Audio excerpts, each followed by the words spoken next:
Guys, gawa tayo ng salon.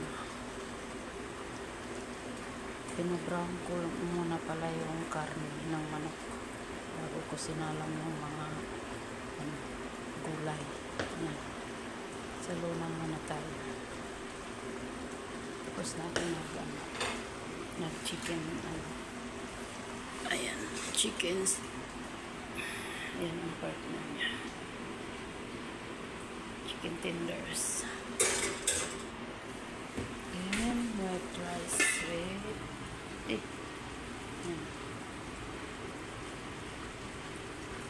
White rice.